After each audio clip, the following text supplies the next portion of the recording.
Let's bring in Hines Ward, Football Night in America. Hines, when you were playing, how much flopping did you see during the game? Flopping? When guys tussle, they always say the second guy gets caught. So you would see some flopping going on.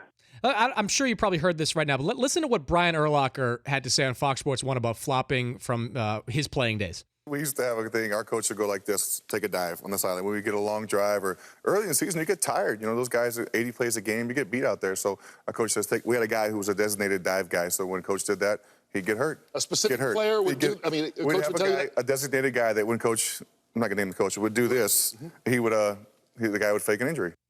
When you hear that, Hines, does it surprise you to hear Brian Urlacher say something like that?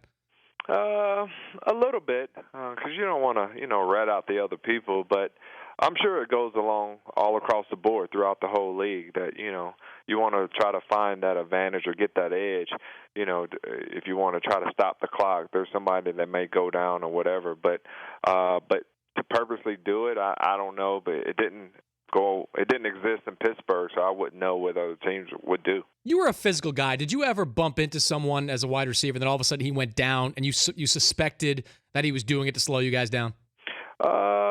I can't really recall, but I do know guys going down, and one guy kind of looked up. I can't recall what team it was, but the guy kind of looked up at his coach, and his coach told him to stay down, and then the referee stopped the game and kind of killed our momentum because we were kind of, doing the hurry-up offense, and it kind of slowed us down a little bit.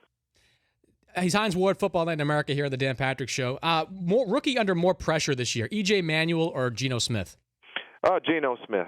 Anytime when you're playing in New York, it's a tough city to play in. Expectations are always high in New York, and all that turmoil that's been going on with the Jets, kind of the black cloud that's hovered over that whole organization. There's always going to be pressure on Gino Smith to come in and perform at a high level. You played with Ben Roethlisberger when he was a rookie in Pittsburgh. Do you have to make certain adjustments when you're playing with a rookie quarterback? Well, for a rookie, that was a conversation that myself and Ben, I told him, just go out there and just play your game and don't worry about putting the ball perfect. My job as a receiver is to be the playmaker, to help you out. So just put it in my area. I'm expected to go out there and make a play for you. So don't put so much emphasis of trying to pinpoint the ball, put that perfect ball on me. Just go out there, go through your progressions, because covers dictate where the ball goes. And give me an opportunity. It's my job to make a play for you. How long does the quarterback have that grace period? How long before you say, all right, it's big boy time. You're in the NFL. You've had your bit of your time to learn the game. How long before you say, all right, you want him and expect him to make those throws? Well, the maturation process. Early in the season when he's getting his first start, there's going to be some ups and downs. He's not going to know all the progression. He's not going to know all the plays. So as a veteran guy in the huddle, you want to, he may not say the play correctly. So you want to say, I know what you're talking about. Let's go. The offensive line will say, all right, we know what you're talking about. Let's go.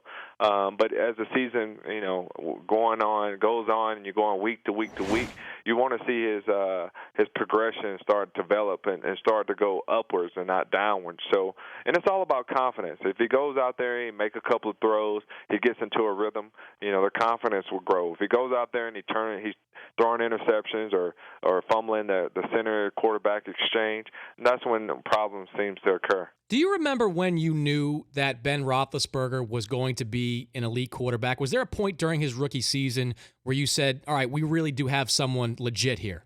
Yeah, his rookie season, and we lost the first game and we went on a 6-1 run. I mean, our record was 6-1, and we had two tough games. We had to play the defending champions, New England Patriots, who were undefeated, and then the following week we had to play Philadelphia Eagles, who were undefeated. So I think by winning those two games, it kind of propelled his confidence, and the confidence grew around him as a team that, hey, this guy is a top-notch quarterback to knock off New England and Pittsburgh and Philadelphia and Pittsburgh. I think the confidence and that he's gained from his teammates kind of took off from there. I know you're on the other side of it, but when you're watching a rookie quarterback play for another team, if the guy's not going to work out, can you tell that too? Can you see right away in the way somebody plays that he's not going to be able to make it at this level? Well, I think you have to have a nice supporting cast around him.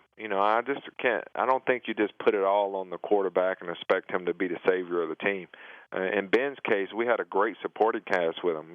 Plexico Burris, myself, Antoine Randall. We had Jerome Bettis in the backfield. We had Alan Faneca, those guys leading up front. So he had a nice supporting cast around him. So all he can do is just go out there and play. And I think the success that you see with RG3 and all these guys, they have a nice supporting cast around them now. It's just a matter of them going out and just playing. But it's hard, you look at Whedon, and he goes up there and he really doesn't have a supporting cast, and now he's not putting up big numbers as all the other quarterbacks. So people tend to say, well, he's a bust or whatever, but you got to have a strong supporting cast around you when you're working with a rookie quarterback. What do you think of Geno Smith's supporting cast?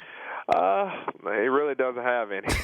So I feel bad because for the Jets, they have to get back to run the ball to kind of take the pressure off Geno Smith, so he's not pressured to make every throw, every pass completion, and not having Santonio Holmes, a guy who's out there who is the playmaker for the Jets.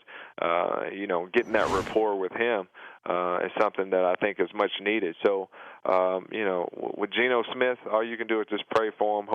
Hopefully his athletic ability will make plays for the team, and you can see it's in there. It's just a matter of him just getting the reps, gaining the confidence week to week. Is it irresponsible for a coaching staff or an organization to put a rookie quarterback in that type of situation with that weak a supporting cast?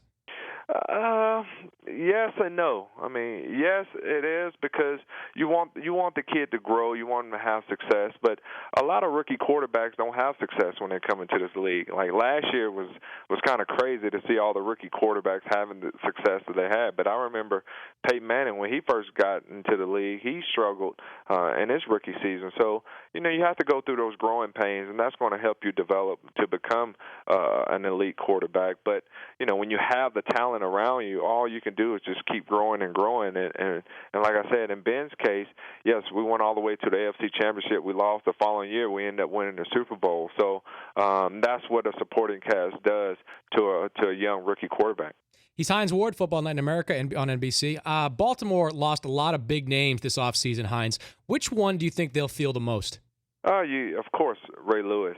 He epitomized what Baltimore Ravens was really all about. I mean, even though he was injured, he was still the emotional leader on the sideline. When they went through the 3-game losing streak that they had, he kept that team together even when he wasn't playing. And when he announced his retirement, everybody kind of jumped on the bandwagon, and it was almost kind of crazy because Jerome Bettis, he was about to announce his retirement. All the players kind of rallied around him, and we wanted to go out there and play inspired and making sure that I wasn't that one guy to not help him win that Super Bowl. So for Ray Lewis, he is the emotional backbone of that whole organization. So by him not being on the field, who picks up that slack? I know Suggs is the emotional leader, but will everybody rally around Suggs like they did Ray Lewis? Offensively, they lost Anquan Boldin. We said in the first hour of the show that he seemed like Joe Flacco's security blanket at times during last season in the playoff run. How difficult is it going to be for them to replace him? And what you see on that roster, have they replaced him? Well, that's the reason why they brought Brandon Stokely and Dallas Clark in to try to, with the combination both of those guys will help make up for what they lost in Anquan Boldin.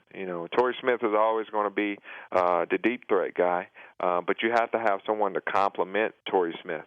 I don't think Torrey Smith is that one guy who can catch the intermediate routes. He's more of the blazer. Joe Flacco loves to throw deep, but who is going to emerge as that guy to convert the third downs, to keep the chains moving? And that's the reason I think Brandon Stokely or Dallas Clark is there on the team to convert on third downs. They're a team that's going to surprise people this year? You know what? On paper, Detroit Lions look great. Their record didn't indicate, the type of talent that they had. But I look for them to really make a strong push this year. I think, with all the first-round picks that they have, I think the light has kind of went on for those guys to realize that they can do special things in Detroit. So I look for them to have a big year this year. You're just saying it has to work this year, right? All that first-round talent, it just has to work, right? It has to. I don't understand. Every year it seems like like they're getting a first rounder. Now it's time for those first rounders to step up and play big for the organization. Yeah, because they spent a decade drafting wide receivers with that first round pick. Well, they got a nice one in Megatron now. I think they solved the wide receiver problems there in Detroit. Did you make your Super Bowl picks? Yes, I did. What do we got? Still early. We haven't even played football, but on paper, I'm going to go with Denver and San Francisco. You're just leaving that window wide open to change your mind, right? Yes. Because the season, no one has even played or caught a ball or did anything. So preseason now, that's what I'm predicting. Have a good show tonight, Hines. Okay, appreciate it. The Dan Patrick Show, weekday mornings on Audience.